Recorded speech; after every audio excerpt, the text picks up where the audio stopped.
Hey everyone.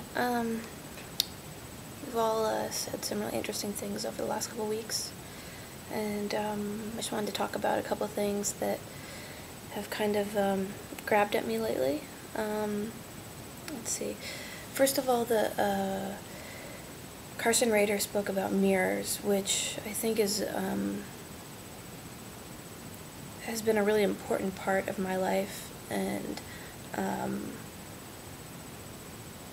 because I'm not somebody that has been able to create or not create, but become aware of myself entirely in the absence of mirrors, in the absence of examples. And that's been that way for most of my life. Once I get the ball rolling, and once I have a little bit of a mirror going on, I then sort of opens me up to be able to see myself clearer, and I sort of have a direction to go. It's kind of like, pre-Ellen in high school, like I didn't have any examples of what a lesbian is, and it was never discussed, and I almost didn't really understand that it existed until I fell in love with a woman, and, there we go. And I find that it's similar to kind of where I'm at right now with the things I've been talking about. I've really, really ignored my gender, and I would say to some extent for sure my sexuality over the last 2 years. I've been focusing really heavily on school, and I know in the past when I've kind of looked at my gender or when I've been in a relationship, I haven't been able to balance both that aspect of myself and be able to focus on school. So I've sort of kind of closed myself off to, letting my gender out, I guess. And and watching YouTube videos has really kind of allowed me to look at that part of myself again, and which is incredibly important, and so I'm thankful for that.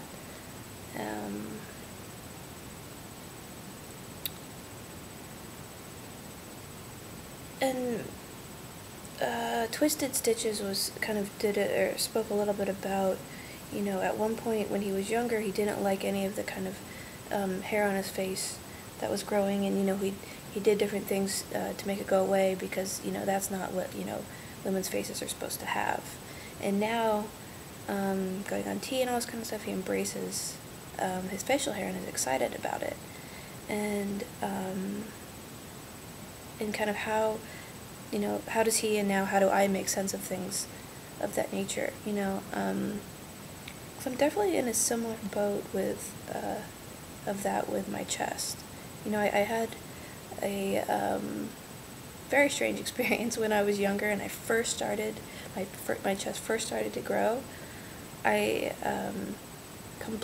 is a true story, I completely thought that I had breast cancer. Like, I thought that I had 2 tumors growing on my body, and I was so concerned that I went to my mom, and my mom and I are, this isn't the kind of stuff that we would ever talk about, is like, female body stuff when I was little, and I went to her and I was like, Mom, you need to look at, my chest, my stomach area, there's something wrong, I think I have 2 tumors, and when she looked at it, it wasn't 2 tumors, it was, my breast actually growing. And I remember being shocked. I remember being totally shocked.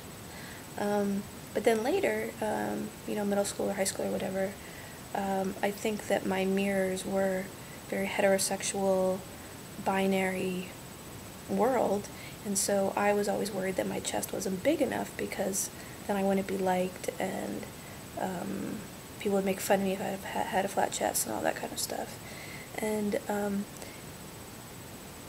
And then now, with the mirrors that I have, and also kind of, listening to myself, I guess, in becoming aware of, the way that I was socialized. I don't embrace my chest in the way that, or I don't connect with it in the way that I used to at all. It's very different. But what I do want to say about that is I don't hate my chest in any way. I'm not disgusted by it. I don't reject it.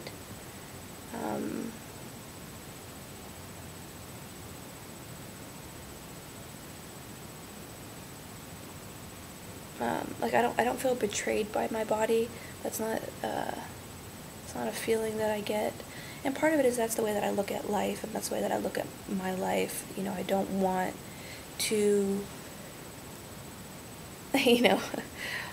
consciously hate aspects of myself. I don't think that that's kind of a good way for me to live. And now that I can picture myself without a chest, it's really interesting in the way that I've kind of connected with my body again. It's definitely one of those kids, and also in high school and early part of college, I played sports every day. That was definitely my thing. And then there was a certain point where I stopped doing any kind of healthy exercise, athletic, anything. And it's really interesting, and it's been something that I've wanted to get back into for multiple years now, and it's been really hard for me too. It's really interesting because now that I've had these last months of kind of picturing who I think of myself as, or how I think I look, I've totally started exercising. Because it's like a vision I feel like I can connect with. Because before, when I imagined my body in shape, my chest would be there.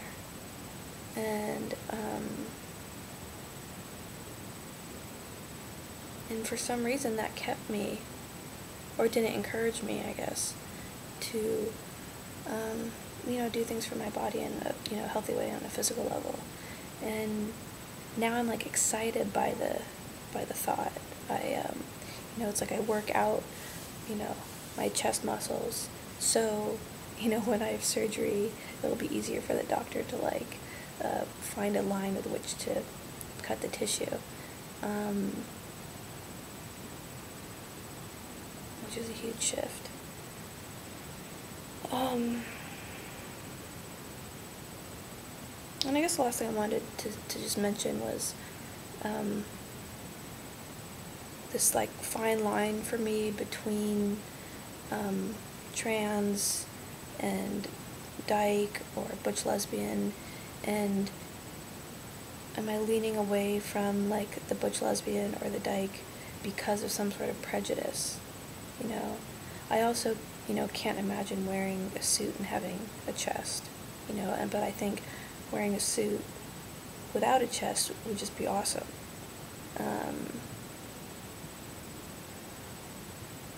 But is that some sort of prejudice I have? I think about, Leslie Feinberg's Stone Butch Blues, which is, an incredibly powerful book. And for some reason I feel that idea feels incredibly limiting, because there's a level of kind of flamingness to me, and there's also a level of sensitivity to me that I don't think of as a butch lesbian. And maybe my definition of these words are flawed, but I'm just wondering if it's some sort of prejudice I have. So I'm going to leave you with that. Hope to hear from people. I'm definitely running out of time, so have a wonderful week, and I hope you enjoyed the inauguration today. Take care. Bye.